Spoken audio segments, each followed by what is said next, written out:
Hayotda achchiq haqiqatlar borda, bilasiz.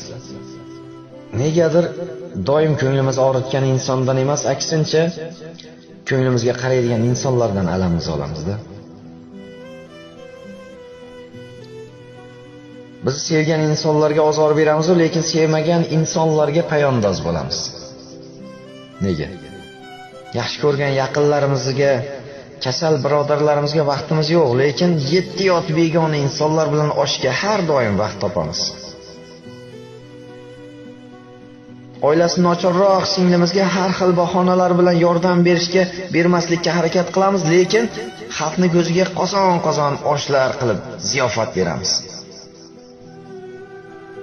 Ota-onamizni haftada bir bora ko'rib kelishga fursat yo'q, lekin ammo ulfatlar bilan o'tirishga har doim vaqt topamiz. Nega?